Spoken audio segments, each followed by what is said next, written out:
खुनु गिनांगौ गैया जोंनि रायजोफ्रा खौसे जानांगोन आरो बर' माहारियारि फरायसा आफादा जेब्लायबो जाथिनि थांनानै थानायनि थामोनथा रैखाथिनि थाखाय जों दङ आरो दिनै सोरबा पुलिस डिपार्टमेन्टआ सोरबा पावारनि मानसिया फैनानै जोंनि ट्राइबेलफोरखौ उच्छेद खालामफैयोब्ला होखारफैयोब्ला जोंना 1989नि एट्रसिटिस एक्टनि एगेन्स्टआव बिथांमोननि थाखाय जों केस होनो हायो जों चेलेन्ज खालामनो हायो आरो दिनै 2006नि right to forest rules act बेवहायबो जोंहा दिनै हाग्रा बंग्रा जोंहा ट्राइबेलफ्रा थानो थाखाय मोनसे अधिकार दं गतिके दिनै जोंनि बर'फोरनो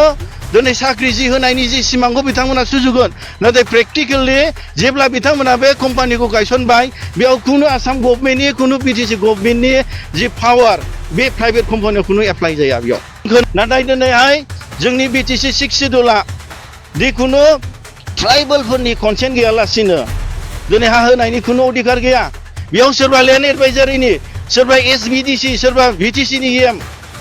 सोरबा अफिसार बे गासैबो दायनिगिरियाव गोलैगोन दिनै नैबे फाग्लिजरा नैबे पर्बतजरा बासबारियावहाय दिनै गोबां रायजो राजा बिथांमोना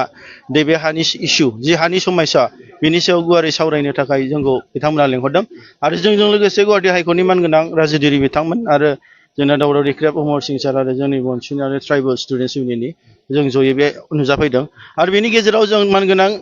रायजो राजा बिथांमोनजों जों गुवारै सावरायदों जिहेतु जोंहा दिनै बे ओनसोलावहाय जे जोंनि 6 सिडुलाव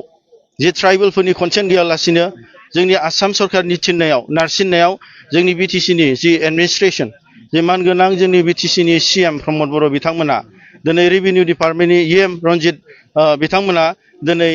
हानि अधिकारखौ दिनै आदानिनो हरनायनि जे सरासनस्रा जि पलिसि आरो बिनि गेजेरावहाय बिथांमोननि माखासे दैदेनगिरि बिथांमोन बे जोंनि माखासे नैबे ओनसोलनि रायजो राजा बिथांमोना जाय बिथांमोना गोसो गैया बिथांमोनखौ नारसिननाय आरो बिथांमोननि जि माखासे थुनस्लायनायाव दि हाखौ होनो नागिरदों दा बेवहाय मानगोनां गेदेमा रायजो राजा बिथांमोना दिनै सापर्ट गैया आरो बिथांमोना अपेनलि बुंदों दे बे ओनसोलावहाय गोबाव सम बिथांमोननि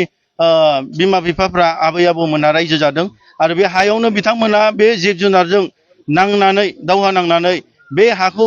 दिनै फोसाबजेननानै बिथांमोना आबाद मावनानै जाबोदों आरो बे हायावनो बिथांमोननि आजै आजौमोनहा दिनै जिरायनानै दं आरो बे हाखौ बिथांमोना मावनानै जादों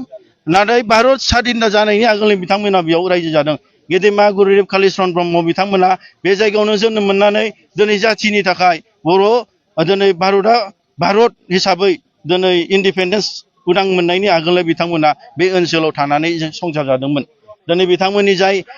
आजै आजौ बिथांमोना बे हायावनो दिनै रायजो माने जिरायनानै दङ आरो बे हाखौ दिनै सोरबा प्राइभेट कम्पानि जाय बिथांमोना दिनै जोंनि बिटिसिनि 6 सिडुलाव खुनु हा बायनायनि हा मोननायनि जोंनि अधिकारानो गैया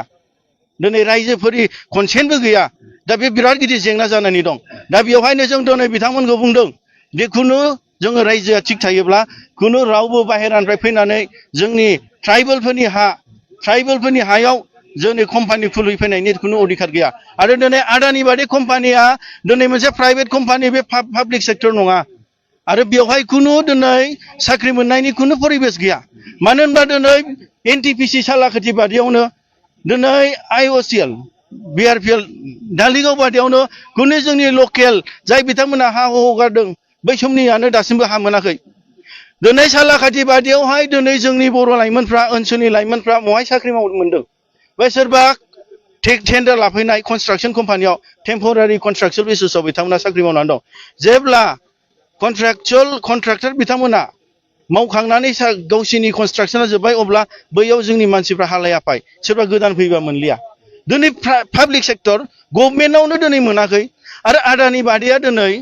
गोबां जारिमिन दं दिनै भारतआव आदानिनि कम्पानिया बे खुलिनो नागिरनाय गोदान बाथ्रा नङा दिनै झारखान्ड आरो छत्तीसगढ़ बादियाव दिनै जोंनि थागिबि इन्डिजिनियास सान्थालफोर औरांफोर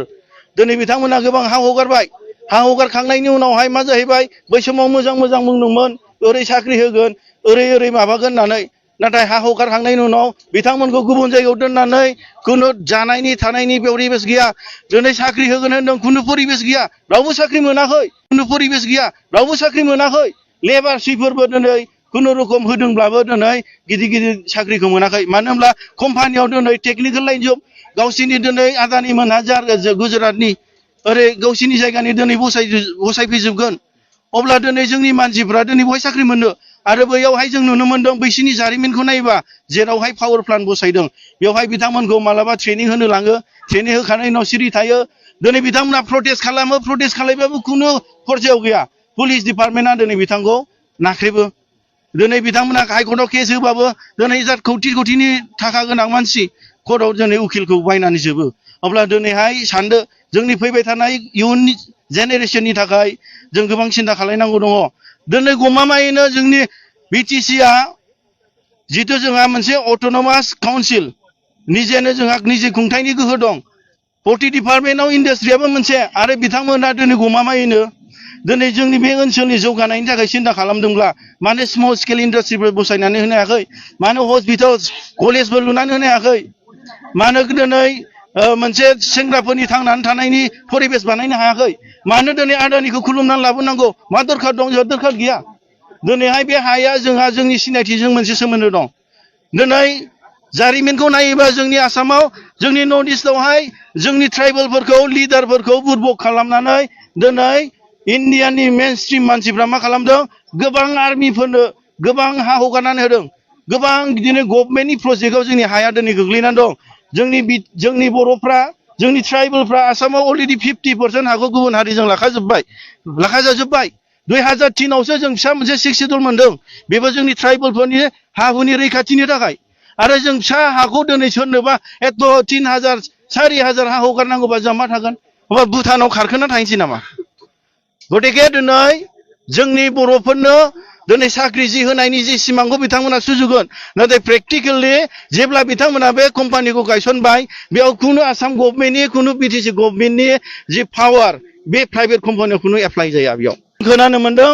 दे जोंनि परबरजरा साब डिभिजननि लेड एडभाइजारि बिथांमोनाबो दिनै बिटिसिनि नारसिननायाव बिथांमोना दिनै माखासे सिगनेचारखौबो होनानै हरबाय हा एलटमेन्टनि नाथाय दिनैहाय जोंनि बिटिसि 6 शिड्युलआ जिखुनु ट्राइबेलफोरनि कनसेन्ट गैयालासिनो दिनै हा होनायनि खुनु अधिकार गैया बेयाव सोरबा लेन्ड एडभाइजारिनि सोरबा एसबिडिसि सोरबा बिटिसिनि एम सोरबा अफिसार बे गासैबो दायनिगिरियाव गोलैगोन मानो होनबा भारतनि संबिधानावहाय जोंना 6 शिड्युलावहाय ट्राइबेलफोरनो जोंनि आबै आबौनि होलांखानाय हा जोंनो थागिबि बे हाखौ सेफगार्ड होनो थाखाय जोंहा स्पेसियेल अधिकार मोनदों आरो दिनै 2006नि right to forest rules act बेवहायबो जोंहा दिनै हाग्रा बंग्रा जोंहा ट्राइबेलफ्रा थानो थाखाय मोनसे अधिकार दं आरो दिनै सोरबा पुलिस डिपार्टमेन्टआ सोरबा पावारनि मानसिया फैनानै जोंनि ट्राइबेलफोरखौ उच्छेद खालामफैयोब्ला होखारफैयोब्ला जोंना 1989नि